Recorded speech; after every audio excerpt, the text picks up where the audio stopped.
O ministro Mandetta e o ministro Tait tinham resistências contra o uso da cloroquina, porque não tem evidência científica, o presidente é contra. Como é que a gente dá para dizer que o presidente realmente está respeitando a ciência se ele não está ouvindo os ministros que foram indicados por ele, escolhidos de forma técnica por ele? E para complementar, ministro Braga Neto, o senhor citou que o Brasil tem uma das menores taxas por milhão de habitantes de mortos e disse que isso é resultado das medidas que foram adotadas. Eu queria saber, na opinião do senhor, quais medidas foram essas e se as medidas de isolamento estão entre as medidas que reduziram as mortes. Porque o presidente já disse que, na opinião dele, essas medidas não achataram a curva, não tiveram nenhum resultado para diminuir as mortes. Obrigado. Olha, me impressiona o foco, muitas vezes, de vocês. Vocês focam em melindres que tendo oportunidade de fazer perguntas mais esclarecedoras para o povo. Aquilo ali que foi mostrado foi para mostrar exatamente uma distorção de como a notícia é apresentada, que é mostrada à população, gerando um pânico, gerando problemas de violência doméstica, gerando problemas de depressão, gerando uma série de problemas. Tá? O presidente ele segue as medidas, o que o presidente é contra, tá? Ou se posiciona de uma maneira diferente, é exatamente dos excessos que são tomados. O presidente não é contra o isolamento, ele é contra aquele isolamento que vai prejudicar o emprego e vai gerar fome lá na frente. Esse é o problema. E vocês focam muitas vezes em coisas somente para poder ver. O presidente tocou o ministro. O importante não é trocar, como disse o ministro Guedes aqui agora, não é a questão de troca, a máquina não para. Agora, se o presidente trocar o ministério inteiro, tá, ou se mudar o rumo, aí sim nós vamos ter problema. Então, quando eu digo, nós seguimos as orientações, se você olhar a Organização Mundial da Saúde, ela já mudou a posição com relação à morte, porque já saiu pela Unicef que vai morrer mais criança no pós-pandemia do que morrendo agora. A nossa preocupação é essa, não é abandonar a vida, foi mostrado no vídeo agora para vocês, não é abandonar a vida, mas é não deixar com que lá na frente nós percamos vidas e vamos perder mais vidas ainda, porque vai ter fome, vai ter convulsão social, vai ter desemprego, não vai ter material na prateleira, é isso que nós estamos preocupados. Então tem que ter um balanço disso aí, não é focar se apertou a mão, não apertou a mão, se tirou a máscara, não tirou a máscara. O importante é eu não tirar a máscara aqui, nós entramos de máscara, estamos sem máscara, mas estamos mantendo um isolamento, né? Seguindo o protocolo. O protocolo da Anvisa não fala para andar de máscara o tempo inteiro. Ele diz se eu estou doente, eu não sei de cor todos eles, mas se eu estou doente, se eu estou em uma aglomeração, então quem está numa aglomeração tem que usar, né? Mas daqui a pouco vão falar, não, o ministro chegou, tirou a máscara, botou a máscara na mesa. São focos menores. Vamos focar, vamos ser mais inteligentes. Por favor. Eu só queria completar, e os senhores, como eu disse, têm divulgado, o presidente respeita a ciência, mas ele tem visto radicalismos. Vou dar um exemplo aqui, tem cidades que não tem mais casos, interior do Brasil é um continente, pessoal. Os casos mais graves estão em Manaus, São Paulo, tem cidades que não tem caso, o prefeito fechou tudo, o presidente até cita o Eldorado Paulista, que ele é de lá, que não tem ninguém, é uma cidade pequena, e o prefeito fechou tudo. Então é questão de bom senso, o presidente nunca disse que não ia seguir o que foi dito, ele está usando máscara, ele segue. Agora, o radicalismo não está, tem cidades que querem abrir, uma cidade do estado que provou, que tomou as medidas. Quais são as medidas? Os senhores sabem, estão noticiando aí direto, é número de leitos, é UTI e tal, aí o cara quer abrir, ou o governador não deixa, ou vem a justiça, o Ministério Público diz que não pode abrir. E aí, como nós estamos dizendo aqui, vai faltar comida, vai dar problema. Não houve ainda porque o governo, como disse o ministro Paulo Guedes, está bancando, está ajudando, mas é finito. Eu não sei, os jornalistas, que eu converso com alguns dos senhores, tiveram 25% de redução do salário. Então, daqui a pouco, os senhores vão ficar sem emprego.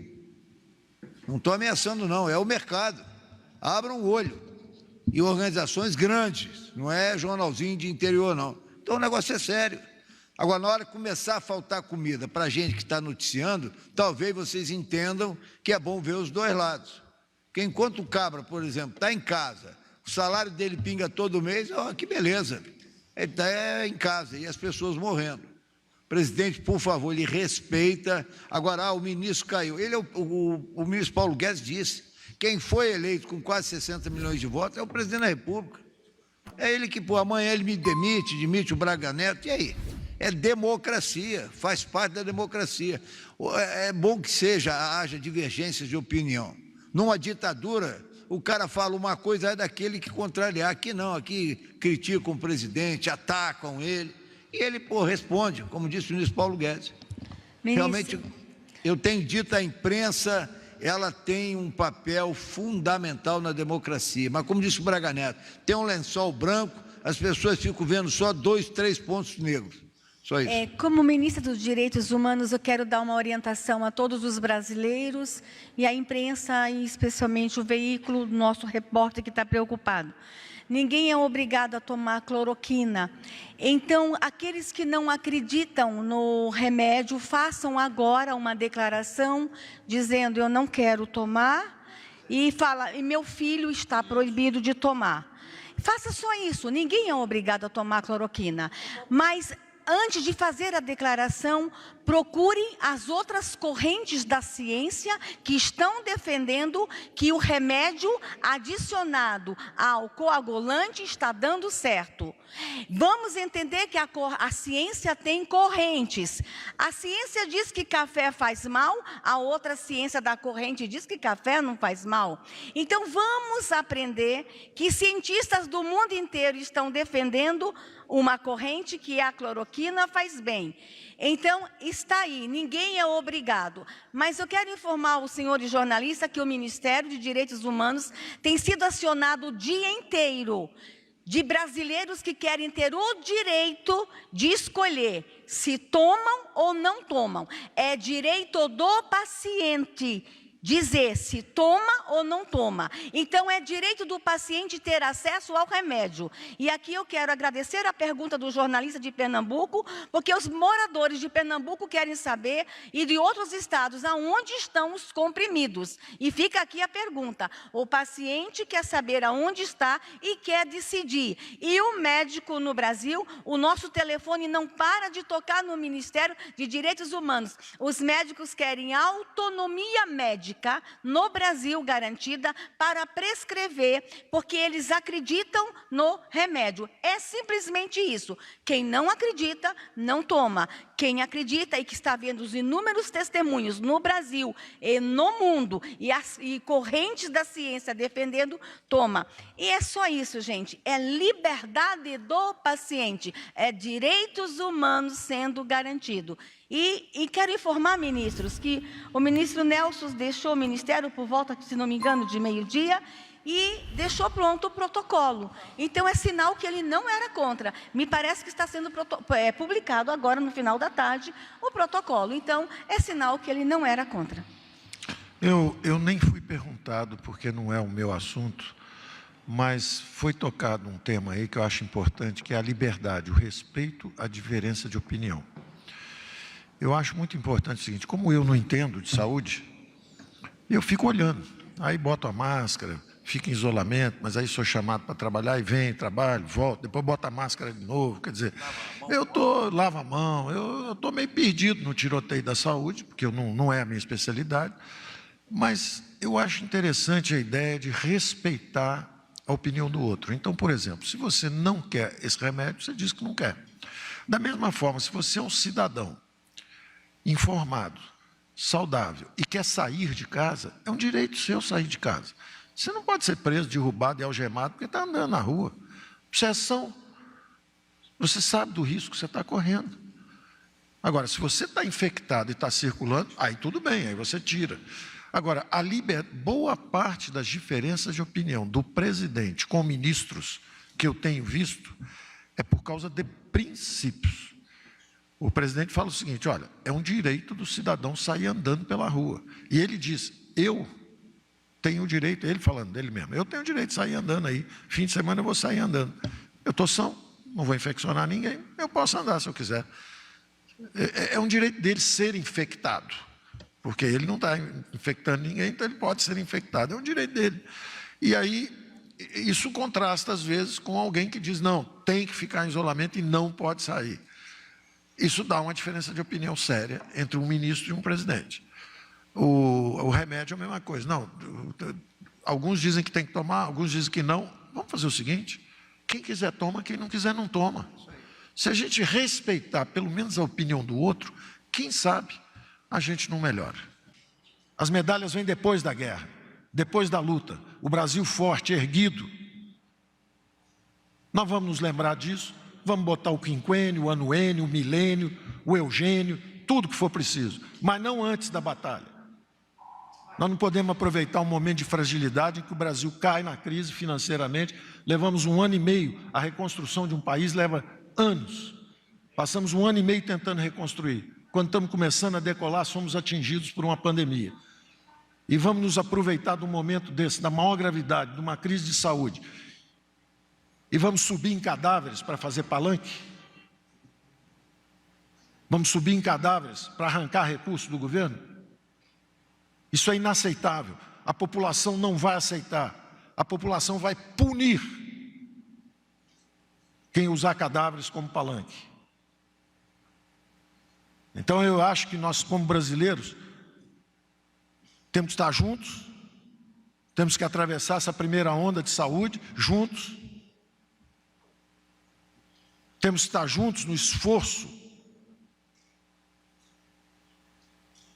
para impedir que o Brasil colapse também financeiramente, e essa segunda onda que o presidente tem alertado, pode nos remeter a um país onde as prateleiras estão vazias.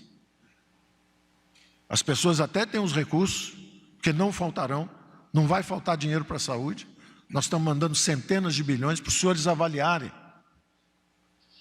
O Brasil, do ponto de vista de esforço fiscal, é o dobro da média dos países emergentes. A média dos países emergentes é de um déficit primário em torno de 2,3. E a média dos países avançados é de 4,4. Pois bem, o Brasil já está em 4,6. Maior esforço fiscal do que a média dos avançados e o dobro dos emergentes. E numa hora dessa, não estamos fazendo o suficiente, o governo é descoordenado, o governo não consegue entregar. Isso é injusto, isso é uma covardia, no momento em que estamos todos envolvidos nessa luta. 40 milhões de brasileiros digitalizados em 2 ou 3 semanas, o dinheiro chegando, enquanto isso nos Estados Unidos o cheque não chegou ainda, para a maior parte da população, no país mais avançado e mais rico do mundo. E nós aqui, sendo apedrejados enquanto lutamos em defesa do país. Então, o apelo que eu faço é que haja moderação, de parte a parte. Se nós estamos um pouco excitados pela luta também e pelo combate, estamos cansados, nos perdoem se errarmos. Agora, pensem também no que está acontecendo do lado de cá. Onde um país onde não há corrupção, onde o presidente luta desesperadamente para mudar a forma como a política era feita, para reafirmar valores que 60 milhões de brasileiros apoiaram, como família, como religião. Todo mundo é livre para ter a crença que quiser. Agora, respeito de parte a parte. Não faz sentido, nós estamos num barco ameaçado de ser afundado por 2 ondas enormes, e nós estamos lutando a bordo. O que nós vamos conseguir com uma luta a bordo desse barco? Vamos salvar o barco. Quando a gente chegar em terra firme, a gente começa a brigar de novo. Então, eu diria, primeiro, que nós estamos num esforço emergencial com a economia. Do ponto de vista de recursos de liquidez, já saíram mais de 1 trilhão e pouco, mas isso normalmente são fluxos financeiros. Do ponto de vista de impacto sobre o déficit, efetivamente, o número é menor, mas é o dobro dos emergentes e é maior que a média dos avançados. Não há como não dizer que o Brasil está fazendo muito mais para proteger as vidas, salvar as vidas e proteger os empregos dos brasileiros, por um lado. E, por outro lado, dizer o seguinte: nós vamos lutar, nós vamos atravessar essa primeira onda da saúde, nós vamos nos encontrar do outro lado e nós vamos celebrar a vida, porque a pandemia tem início, meio e fim. E o Brasil não, o Brasil vai seguir e vai continuar. E a nossa economia é uma das poucas que tem condição de fazer um V, de bater no fundo e voltar. Quando nós conversamos, e conversamos diariamente com as empresas, nós sabemos que o setor de construção civil tem 55 mil pessoas trabalhando, recebendo protocolos de como trabalhar, máscara, distanciamento durante o período de trabalho, informação, e o resultado são menos de 100 mortes, são 100 em estado grave e 10 mortes, com 55 mil pessoas trabalhando.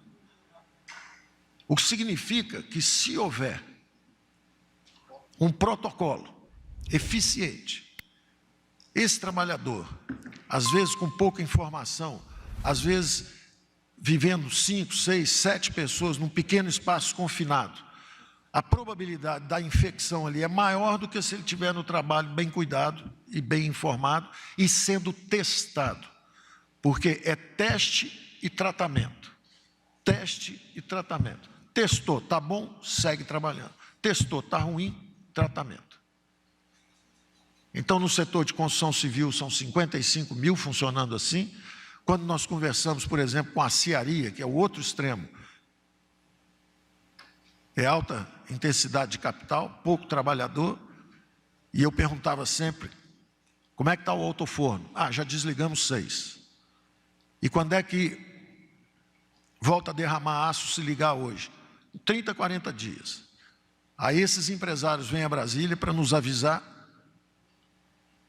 que, se ficarmos fechados muito mais tempo, o alto-forno esfria realmente, e quando você ligar de novo, ele só pega daí a 8 meses, 9 meses, 1 ano.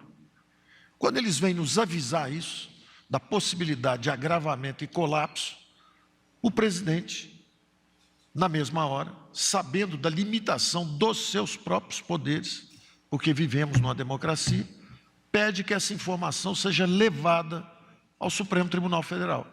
Porque o Supremo Tribunal Federal diz o seguinte: não é o presidente que decide isso, quem decide isso é o governo estadual e o prefeito. Na hora que o presidente leva essa informação lá, a interpretação, estão pressionando o Supremo. Não tem ninguém pressionando o Supremo. Consultou, ligou para lá, perguntou: podemos ir aí? Temos informações importantes que nós gostaríamos de compartilhar. Aí vira a marcha da morte, em vez da marcha da vida. Então, esse tipo de interpretação não ajuda nada. Não ajuda nada, cria uma confusão danada. Entendeu? Eu reconheço que nós também, às vezes, não ajudamos. Eu mesmo saio de mídia, porque estamos trabalhando de manhã, de tarde, de noite, de manhã, de tarde, de noite. Se esclarecêssemos, conversássemos mais, podia estar muito melhor a informação, fluindo de parte a parte. Mas se você dá uma informação, vem 2 pedras, você dá uma informação, vem 2 pedras, você não perde tempo dando a informação, você vai trabalhar e mergulha.